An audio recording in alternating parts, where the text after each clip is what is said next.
What's up, wild animals? I'm Melanie Vesey, and welcome to another Promotional Rescue talk show. I'm a stand-up comedian, actress, and filmmaker.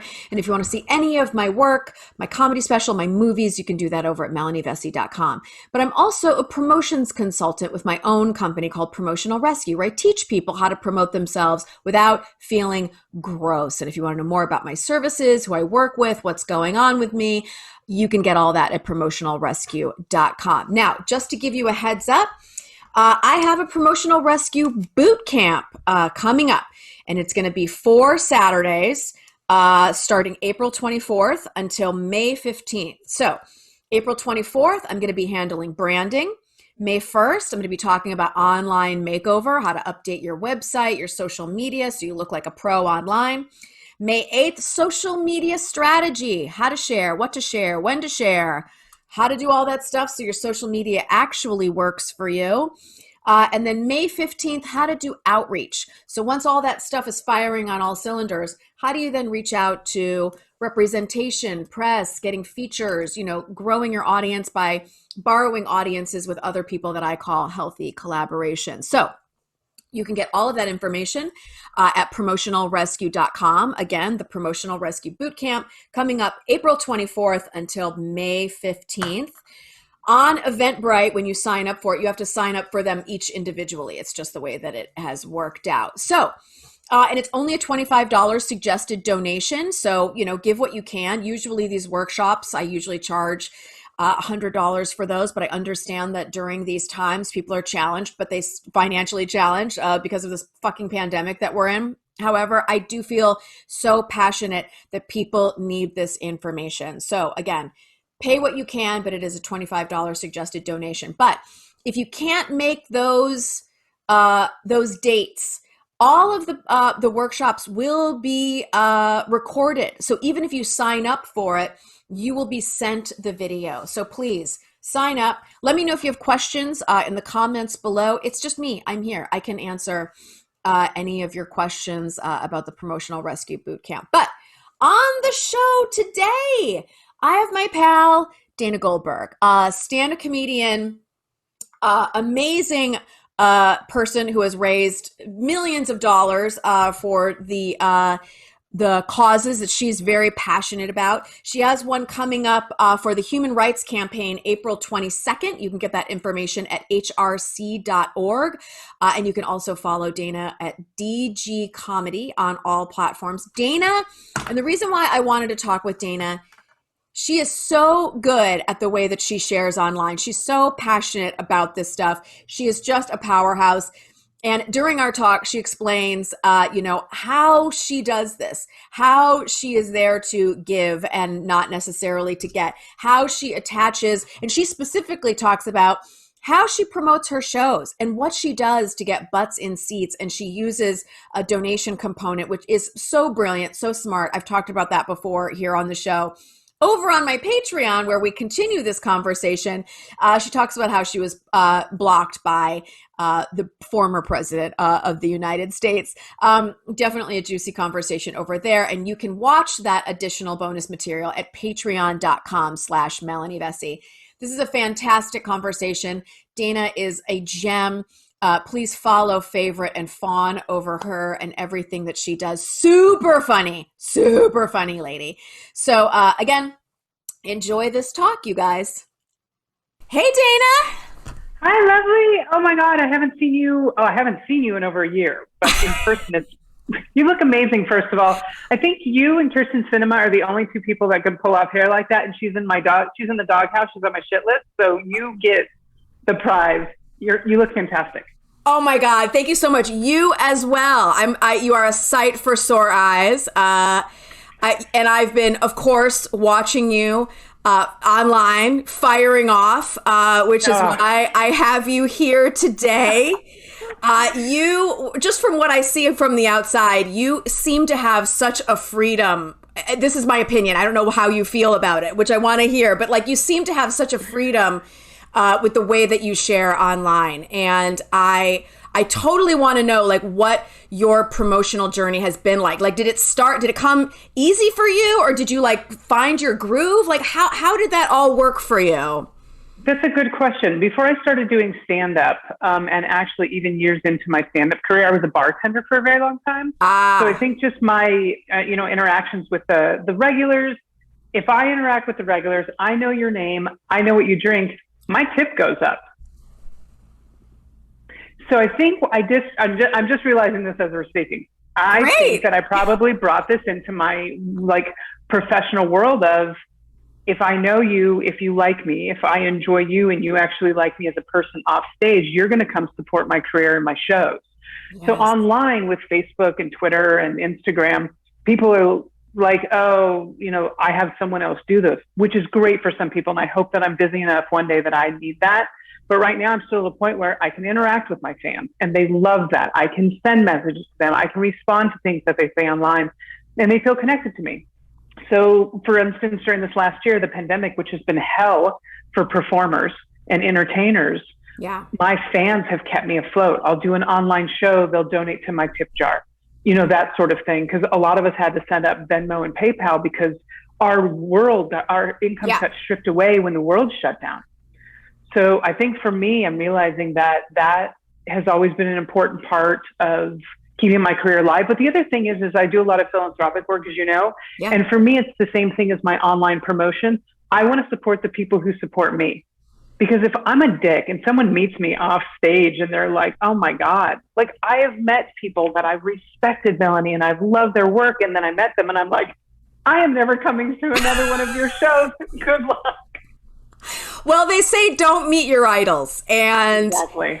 I have met some of my idols and just been like, whoa. But I've also had great transactions with people as well and learned that their relationship to their audience is so important. And also, too, to kind of like what you were saying about like, you do your own social media, which is great.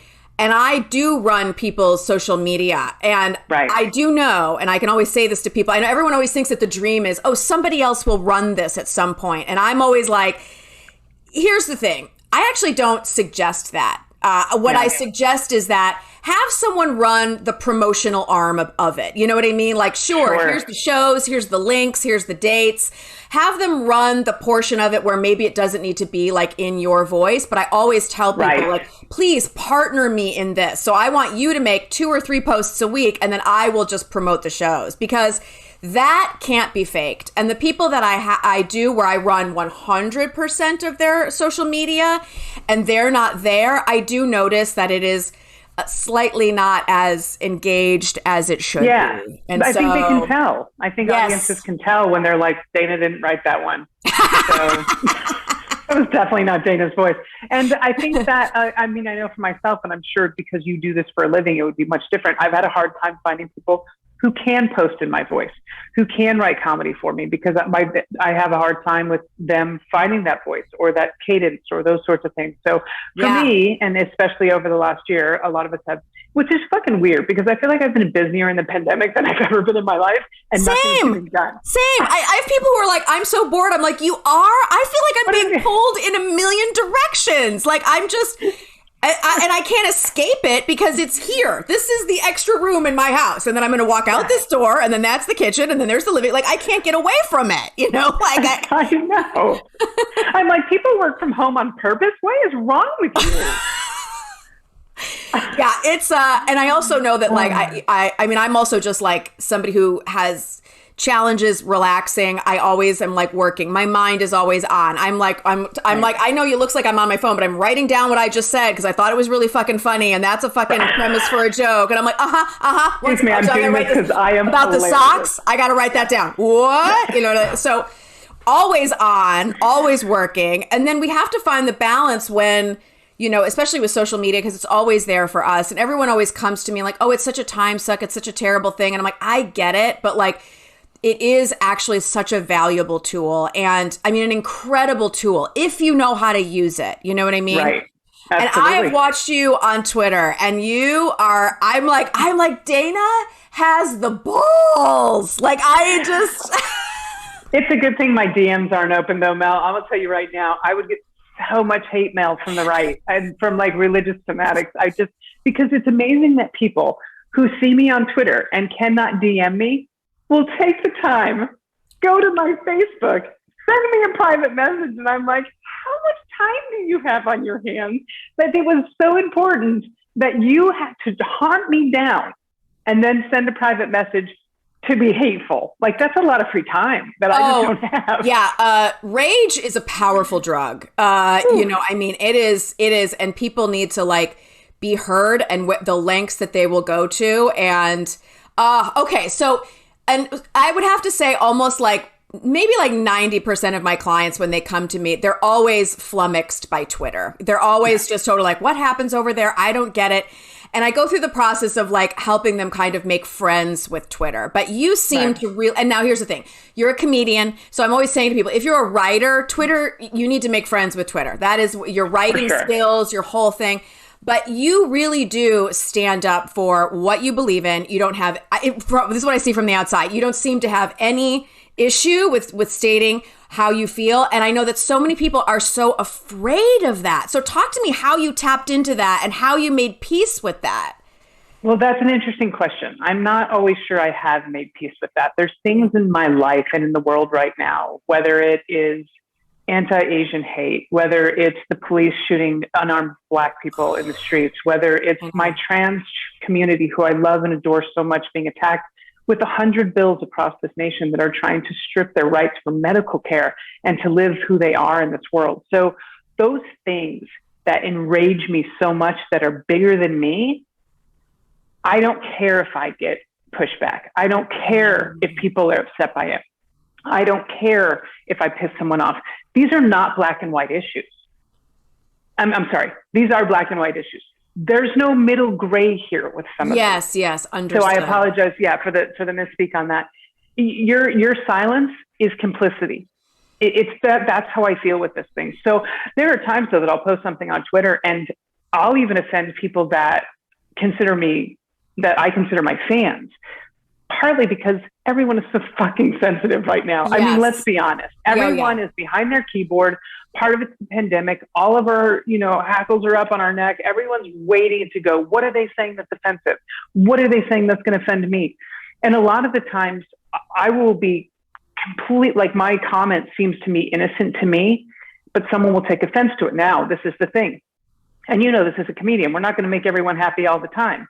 So if someone's finding offense in something I say, my first thing would be to them, why don't you look inside real quick before you attack me and try and figure out why that bothered you. Because there's a reason why it bothered you. I triggered something in you, especially if we're on the same side, that somehow you felt the need to attack me. And I'm telling you right now, I know this isn't a political podcast, but I'm really tired of people in the same group standing in a circular firing squad. My God. Stop taking each other out. Like, calm down. Yeah, no, I mean, we eat our... we eat our own. Like, especially like, the gay community, it's like, it is, the infighting is painful. I mean, painful. Yeah. And it is, it is its own problem. So so how do you handle, like when that moment happens where maybe you step on a few toes and someone brings that to your attention, how do you then handle the then next steps, right? So it's a good question.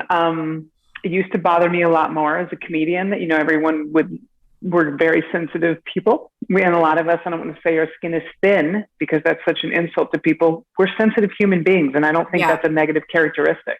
Yeah.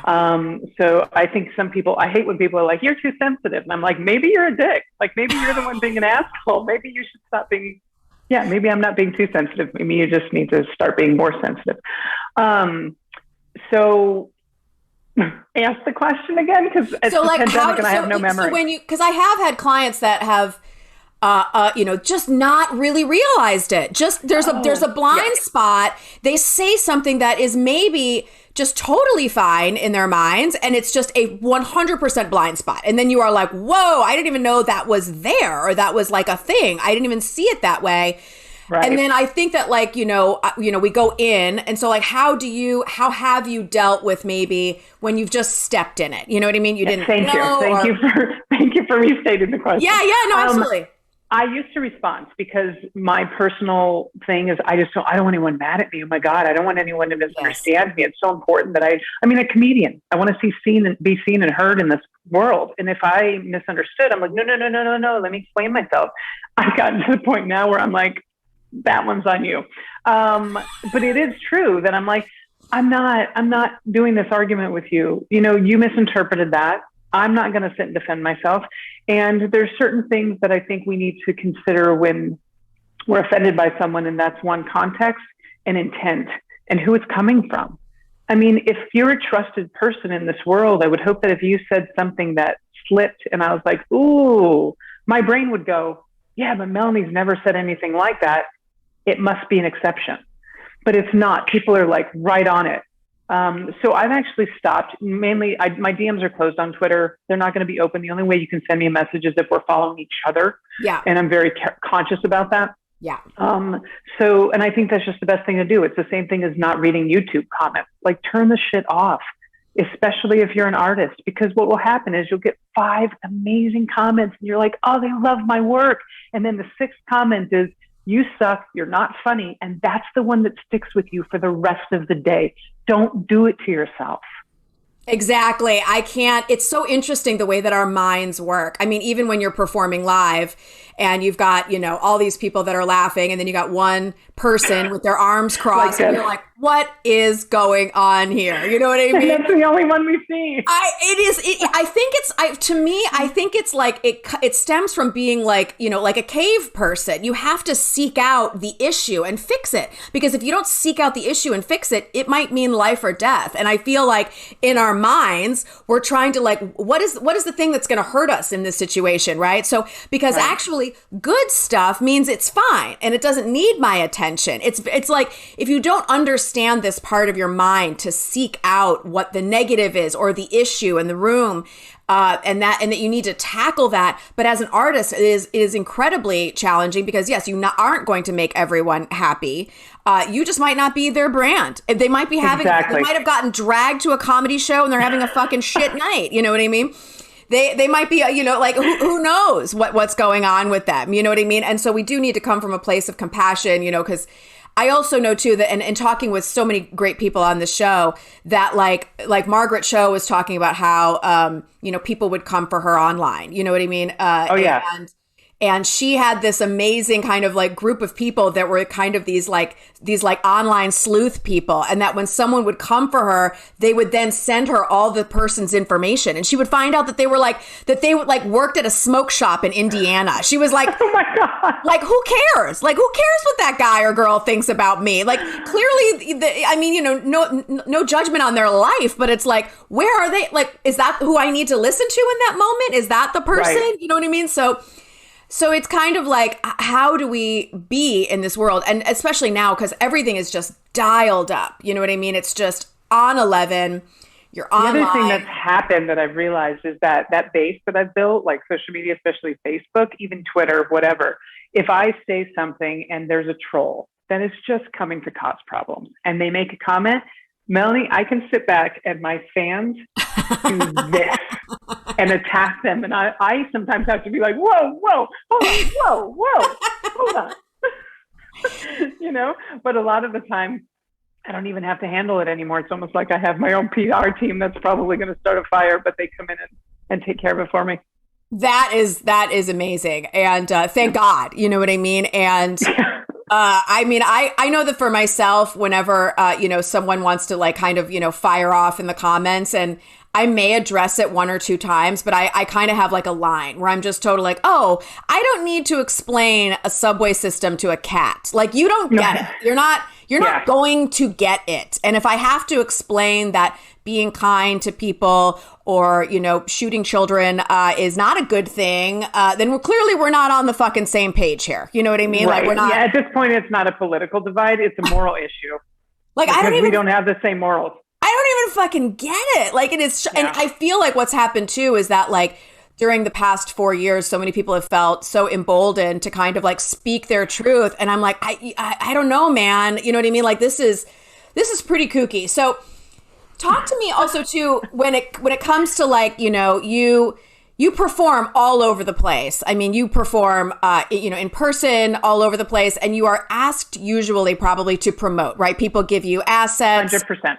all that stuff, and you have to like go to places that you've never even been before and have to like, get people out of their living rooms. You know what I mean? So talk to me about that process as well and the challenges that maybe you have faced having to to get that stuff done. Totally. So I think because of the way I built my career, like I've tried to avoid the comedy clubs in general. Just the environment of them it's just not always healthy, I think, for a lot of individuals. Yeah. But unfortunately, as comedians, we're forced to go in them. We're forced to work the room.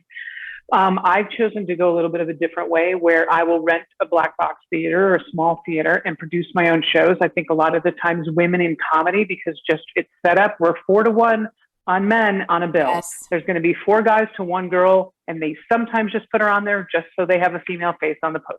Ugh. So, yes. so that's frustrating. And I know you've experienced that. So what I've done is I've created a situation where I'll go to Austin, or I'll go to Phoenix, and I'll contact either sometimes a bar, sometimes it's an LGBTQ bar where I'll say, hey, I want to do this show. I know you have a great performance space. I'll take the door, you take the bar, you don't have to pay me. Sometimes they'll do a buyout. Anyway, with those things, once we have that set up, then it's promotion. Well, because I like to give back to the communities, I'll email the LGBTQ Center and say, hey, would you do a blast for me to your database if I donate $1 from every ticket from my show to your organization, or $2, or 10% of the sales? And that's just what I've done with my career, because if I'm pulling in people and selling more tickets than I would have before, the 10% I have to donate back to the organization helps them. And it's not really taking money out of my pocket, because those are people that wouldn't have bought a ticket regardless, because I never would have been able to reach them. So that's what I've been able to do, is contact the community. The other thing is that there are a lot of very eager lesbians that just really want to help. Like, they just want to help, Melanie.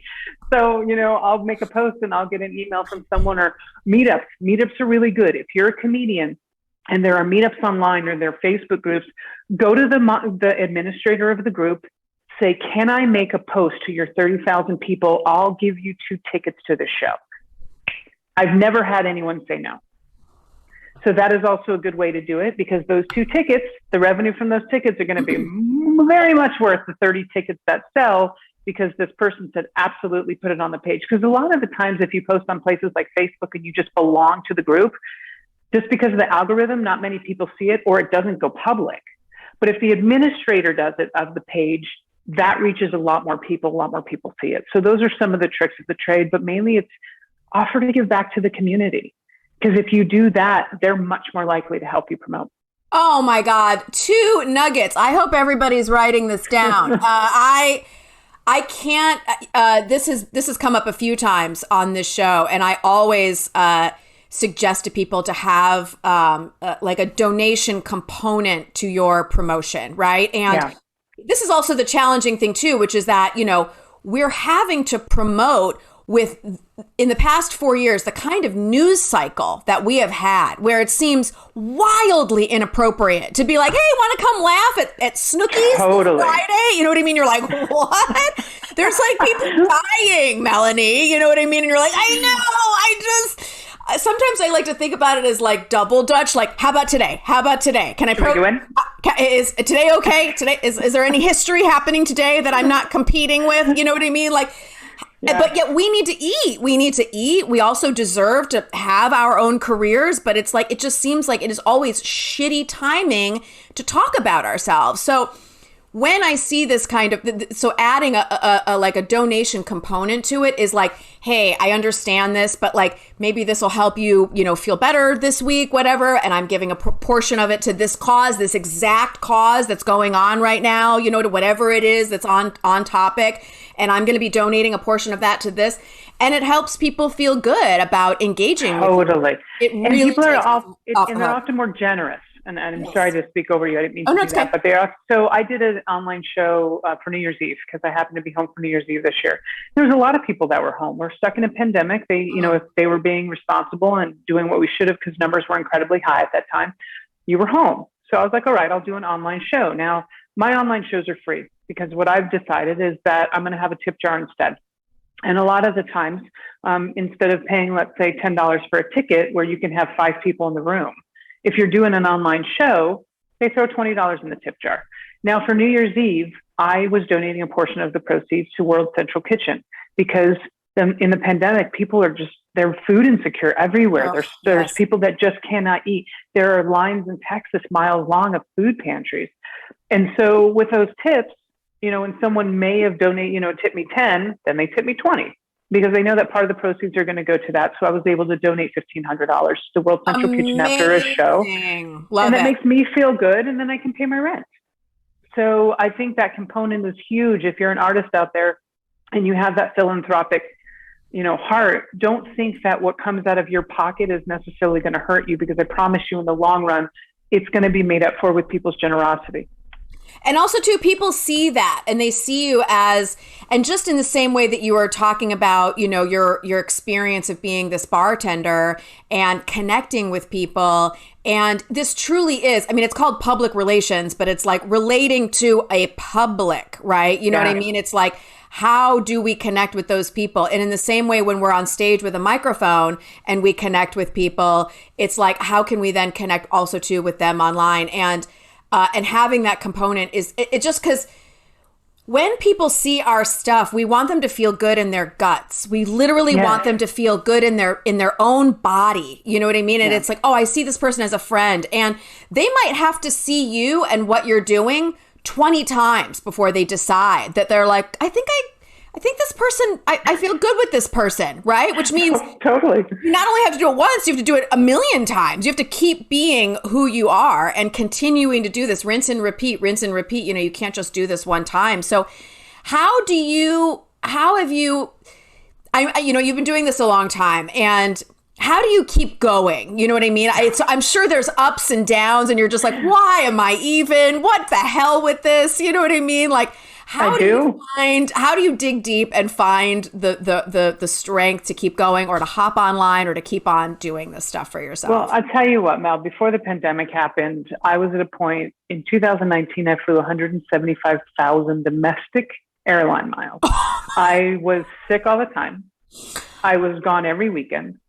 I was doing fine financially. I had a good year. I was making people laugh. I was raising millions of dollars for nonprofits around the country, because that's also part of what I do in my work. Yeah.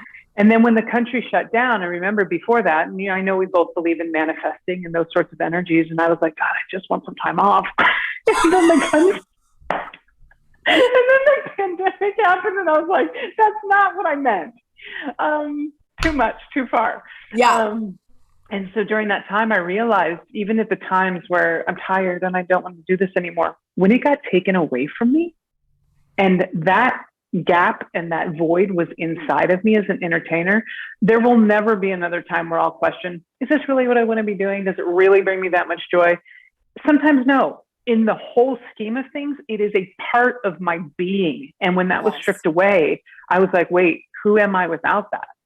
And it's been an interesting year of growth and all of that. So how do I keep going? It's basically, one, it's what I love doing. It's what I was supposed to be doing. And if I can bring joy to some people in their chaos of life and their craziness of this world, I'm doing my part. I'm one of those people that I do want to leave the world better than it was before I got here. That's just part of my mission. So that being said, if I were to stop, the other thing is I realized I don't think I've always known what my art has done for other people, because it's sort of a silent appreciation. They come to the shows, they buy a ticket, but you don't really know. Well, when I stopped performing live, and I had been doing something called rooftop rants for a while at the beginning of the pandemic on Facebook, where it's the only place I could go, and I had so much anger inside me as a person where I was like, what the fuck are people doing? So I went up to my rooftop and I literally filmed myself, and I was like, what is wrong with these cock waffles? Like that sort of thing. And I stopped doing it because after a little while, I was getting exhausted. The pandemic was continuing. I still wasn't working. And I was like, oh, this is going on for a long time. But then people would email me, I miss your rooftop rants. I can't believe you're not doing a Southwest Funny Fest this year. I had tickets to your show and blah, blah, blah. Please reschedule. And so I did not realize how much I don't think I realized how much people really do need what I provide in this world. And I think as an artist, when we have those reminders, that's the refuel we need to keep going. That's just that little thing where I go, all right, I'll get up in the morning and do this again. Oh, this is for me. Oh my God. It's so funny that you said that about like the manifesting. I have a full joke where I go, I think the reason why we're in this pandemic is because too many people put on their vision board that they wanted time to write. You know what I Yeah, mean? I have just totally. thanks a lot. Yeah, you want time with your kids? Well, here you go. Here's 2 years of like at home Totally. with your kids. I hope your book's done, Karen. I hope you wrote your book. You know what I mean? Like, I hope you wrote your version of Live, Laugh, Love in the goddamn fucking pandemic. Oh my God, that just turned into live, live, live because that's all we could do. Oh It my wasn't God, even live, laugh, exactly. or love And anymore. so, and it sounds to me too, like, yeah, I know, I feel like a lot of what this, I call it the pandemic pivot, right? Everybody had to figure out what to do, how to keep creating content for their audience, how to keep, because you want to stay on your feet. You don't want to atrophy in your, chops, whatever, creating material, because once this is all over, and we're all back to life. It's like having that time to like write and also have material about it, and to still be kind of current, as opposed to like only leaning on the material that you wrote pre-pandemic, which I have found Totally. most of my material doesn't even work anymore. It's like a whole other world. It's totally like what? Like I used to have a whole thing about how I hated leaving my living room, and now I'm like, get me out of here. You know what I mean? Totally. It shifted everything for us. I think one of the things that I realized and I needed to do is as artists, and I mean, we're talking about self-promotion, I'm only accountable to me. I am my company. I am my business. So I'm the only person I'm accountable to. And when you're going through a hard time and you're having a hard time getting up in the morning because things seem so heavy, really, I'm the only person that affects. But because of that, I'm also the only person that I'm going to change for. So what I did during this, and I'm lucky enough to have this, I have a weekly spot on Stephanie Miller's show on Progressive 127. You can watch it on Free Speech.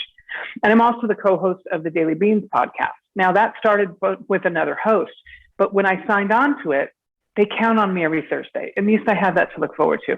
Every 4 days a week on the Daily Beans. That I need to do, I need to get up and do it. So there's something that when the days I just don't have the energy, that at least I have to remember, and sometimes it's begrudgingly, to go, okay, I have to be there for, that's where I need to be.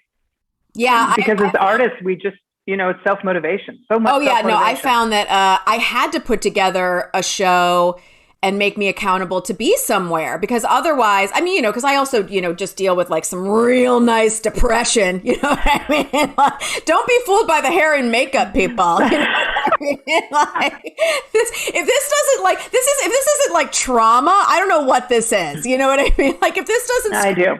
Mommy didn't pay enough attention to me, I don't know what does, So no, that is as fast. That may not be depression or anything else. You may just have some really great fucking style. So let's not beat yourself up on that one. Just be careful. I won't let you do it around me. I'm just totally like, I love a parade. Like it's just too much, So if you could kind of like leave, if you had like a new person that you were talking to, if there was kind of like one nugget you could kind of leave them with about like how to be, the best possible person you could be with an audience or online, what would be kind of like be the one thing that you feel like you would say to them? Oh my goodness. Definitely care about other people's experiences. I know that we're the artists, we're promoting ourselves, we're self-promoting. If someone tries to connect with you and share something, just try not to dismiss that. Even a little love on Facebook, and they know that you saw it. So it's just those tiny little minute things of actually giving back instead of going, what is my promotion getting from me? To actually look out and go, how can I reach other people? So that would be one of the things, is that it's really important, because otherwise you're just, it's self-aggrandizing, and it's great. You can be as famous as you want. If people don't like you, it's not going to matter. That would be one of them. The other thing is try and post. Yeah, and I know you teach people this very well, so you may be the best person for this sort of advice, but to post daily, but not too much, which is it's hard to find a balance in that. But it's one of the things that we need to do, and it's just because of the algorithms of social media and everything else, we have to stay relevant. Well, if you disappear for 2 weeks, you've now stopped showing up in people's social media feeds, and you have to get yourself back in there. So even if it's something, as minor as got a great cup of coffee at the cafe down the street, it puts your name back in people's feeds. And Oh so my God. that would be a suggestion that I would do is, and it doesn't have to be, one thing I realized, Melanie, and this is also very interesting, especially Instagram. Instagram is one of those platforms that I have to get my numbers up. Like, I just know they're not where they should be. Twitter's great. Facebook's great. I've had a hard time breaking Instagram. And what I realize is that when I post a picture of, the flowers, because I think they're beautiful, people are like, meh. If I post a picture of myself, like, which to me as an artist, in some ways, we're like, they love me. And in other ways, I'm like, ew, like, it's so gross, because then I look at all these little influencers and I'm like, oh, but you have to do it. You've got to get a little bit over that fear of just like thinking, oh, it looks like I'm being gross, or, I'm being self-absorbent or whatever. People really do want to see you. That's why they follow you. That's why they're your fans. So give them what they want, even if it's uncomfortable. Oh my sometimes God. it's uncomfortable. Absolutely. I mean, I always tell people that you're here to give and that you're not here to get. I know that is very confusing. And I've sometimes had challenges with reframing this in people's minds, because of course they're there to get. You're like, I want people to come to my shows and watch my shit and fucking like grow my audience and da da da da. I'm like, I get it. But if you are coming here to get something, it's almost like the internet feels it and it will not give it to you. It's like, it's like it understands, like you're trying to like cross some sort of so if you're here to give, right? So even if it's just a little inspiration, oh yeah, this is what I'm doing here, my friend is doing this thing, or just something that's not on this kind of like level. However, what you were saying too about the faces, so when I show people in my sessions, I go to their Instagram, right, and we just look at those first 6 squares like that you can see right there, and it's like whenever they do post a picture of their face, I just roll my mouse over the different photos. And it's like, here's a picture of a face, here's a flower, here's a promotional post, like here's a flyer for a comedy show. The face will get, 300 freaking likes. The flower will get 60 and the promotional post will get the least amount, right? So what we need to balance out the promotional stuff with the stuff that people actually want to see. Because if you're not posting the stuff that they want to see, then that flyer might not make it into, and here's the thing, they might have seen the flyer, they might have actually taken action on the flyer, they might have gotten tickets from it, but I don't know if they're going to like it and be all over it. You know what I mean? It's like, so we have to kind of work with what is and what does work, and people do connect to faces. So I'm always like, your face is your logo. Totally, that's it. And also there's something about them that really feels like they know you personally. Yes. If they get to look at you and be a part of your life, that's why people are your fans. Sure, they like your comedy, but I mean, they go to your social media because they want to see what you do during the day. It's a very strange world that we live in, but it's true. And so if you can get comfortable enough with that and go, okay, I'm already a public figure, I'll get over that part. And people are coming because they want to, see what, where I'm on a vacation, or if I'm in a bathing suit, or if I'm in a tuxedo for a gig, or whatever I'm doing, that's really why they're there. So I 100% agree. And I know that that's your specialty, but the balance I've realized, and this is the other thing as an artist, when you don't get as many likes on those things, don't take it personally. Oh They're my still God. saying it. You've got to let that part go. And I'm speaking to myself as I say this, because we've been trained through social media that our validity is somehow monitored through likes and shares and retweets. And you know what? If one person, like on Twitter, let's say I have a tweet that I'm really proud of, and I'm like, why didn't this work? But if one person saw it and they're like, thank you. Like I tweet a lot right now about support for the trans non-binary community. It's very important to me. I have dear friends that are transgender or that identify as non-binary, and they're in trouble right now. They're not the most popular posts, because I think people, even if they're on the good side, still have a hard time speaking publicly about it. But if one trans person sees my post and they feel supported and heard that day, then none of the likes and retweets matter to me. That's all I need to know, is that one person. And if there is, and usually they'll let you know, or they'll send you a private message thanking you and things like that. That's why I do what I do. I want to raise people up. I couldn't agree more. And I also feel like the numbers, in the past, like maybe 5 years, the addiction to the numbers has started to wane, which is why Instagram, if you noticed, took away, you could see how many people liked a photo, because it was just getting to be too much for people, and their brains couldn't fucking handle. Also to teenagers, they couldn't, this kind of like what this is doing to a young generation. But I also know too that like I'm always having to kind of reprogram people because people of course want me to, they're like, it's a numbers game. I've got to have all these following. And I'm like, yeah, but I also know people who have under 10,000 followers who are doing great. They pay their bills. Yes. They're fine. They're earning. Their life is wonderful. And they aren't a slave to a million fucking followers and all. And like, it is totally fine. So I feel like having a genuine, real following is always going to trump, and I hate using that fucking word. It's always going to be better than a following where it's like, oh, you've got hundreds of thousands of followers, but like 3 people liked the post. There's no engagement. There's no kind of commitment to it. It's like the engagement is where we want it, is where we want the real stuff behind it. Yeah, and I see that on Twitter, whatever I'm doing on Twitter. I had a tweet that went viral a few years ago that literally, I'm not kidding, I had 18,000 new followers in 24 hours. So it was nuts. And that's when it started to shoot up. And then there was another one that went viral and so on and so forth. But what I realized is that there are people that have twice as many Twitter followers as I do because they're famous, but there's no engagement. People, they're not saying interesting things. They're not posting anything good about the world. They're trying to make a difference. And right now, I really do think people that are involved in social media, there's 2 types of people. There's either people that are trying to cause chaos or there's people that are trying to make a difference. And those people will be loyal to your feeds. They'll be loyal to your social media and they will connect with you. So let them do that, but give them what they want. Make sure your posts are engaging.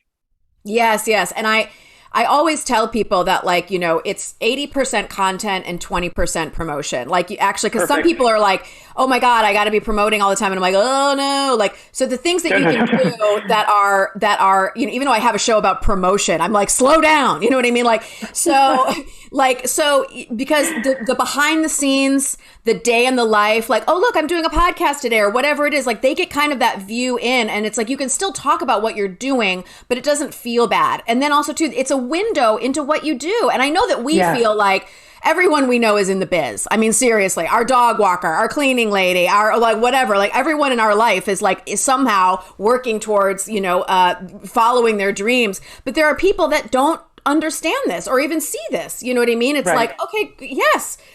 Someone who lives in Nebraska who's totally like, maybe they're aspiring and they don't even know what a podcast setup looks like. They don't even understand what it's like to be on a set or in a trailer or to have this experience of like meeting this person or doing this thing or like, here, this is what I'm up to. It's very exciting for people. And I forget that because I'm just so over it. I'm like, oh God, like really? Well, you're the girl in the trailer who's tired of being in a trailer that day, you know, so it's very different. And I think I realized that is we as artists see our lives from the inside out. Everyone else is seeing our lives from the outside in, and it's much more exciting that way. Yeah. You know, it just is, you know, it's funny because with the pandemic, and we can be the hardest on ourselves. And I know he's a friend of yours, Mark Maron, who I just love so much. He was interviewing Louis Black, and they were talking about comedy. And Louis Black was basically like, you know, all of my targets, comedy's been kind of shit because all my targets went away. Like, I'm not interacting with people. He says, so then I turned on myself. Totally. And that's basically what happens, you know? So that is also a big thing of just like trying not to do that in the times where things aren't, you know, flourishing, which we definitely do as artists, and to remember why you're doing what you're doing. And on that note, ladies and gentlemen, Dana, you can follow Dana at DG Comedy on all platforms. And she's got a human rights campaign video and event coming up April 22nd. So please follow her for all that stuff. What we're going to do right now is we're going to hop on over to my Patreon, and I'm going to keep the conversation with Dana and hear about the best and the worst thing that's ever happened to her online. And I'm sure it's going to be thrilling. It's going to be exciting. You can get all that information at patreon.com/Melanie Vesey if you want to know anything about me, my comedy, my movies, melanievesey.com. If you want to know more about my biz, promotionalrescue.com. We'll see you over there. Bye. Bye.